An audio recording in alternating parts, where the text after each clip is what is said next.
Nakipagpulong si Chinese President Xi Jinping kay outgoing President Joe Biden nitong Sabado at sinabi sa kanya na hindi dapat makisangkot ang US sa mga alitan sa Spratly Islands.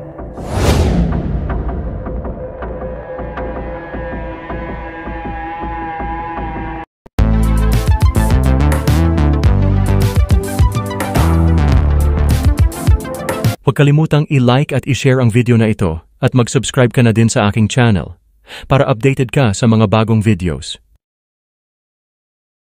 Sinabi ni Xi kay Biden, kapag raw tinatrato ng dalawang bansa ang isa't isa bilang magkasosyo at magkaibigan, humanap ng paraan para magkaisa habang iniiwasan ang mga pagkakaiba at tinutulungan ang isa't isa na magtagumpay. Ang kanila raw relasyon ay magkakaroon ng malaking pag-unlad. Ito ang pahayag ni Xi sa pamamagitan ng isang interpreter sa kanilang pagpupulong sa Asia-Pacific Economic Cooperation Forum sa Lima, Peru, para sa kanilang unang pag-uusap sa loob ng 7 buwan.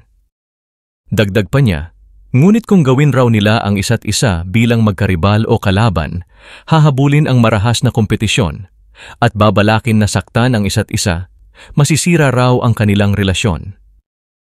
Ang dalawang leader ay pribado ring nag-usap tungkol sa mga blunt-spoken dynamics ng kanilang mahabang relasyon, ayon kay Jake Sullivan, ang US National Security Advisor. 2 buwan bago bumalik si Trump sa White House, nakikita ng mga opisyal ng US ang mas malaking panganib ng salungatan sa panahon ng transition.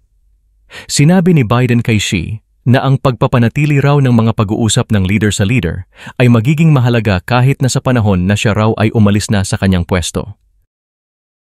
Nangako ang hinirang na Pangulo na i-adopt ang 60% na mga taripa sa pag-import ng US ng mga Chinese goods bilang bahagi ng America First Trade Measure. Sinasalungat ng Beijing ang mga hakbang na iyon.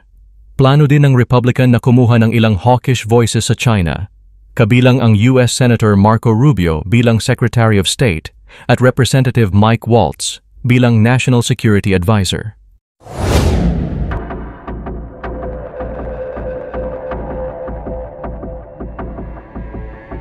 Ano ang masasabi niyo tungkol dito mga kamix? I-comment niyo na yan.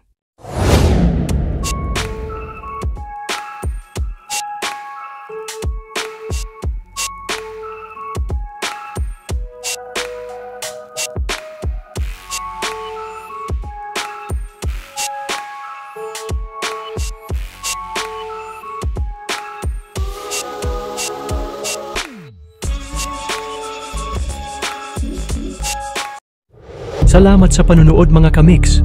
Ako ay mag-iiwan sa inyo ng katagang alamin natin ngayon, wag nang ipagpabukas. Kung ayaw mong batukan kita, biro lamang. Ingat mga kamix, sa susunod na video na ulit.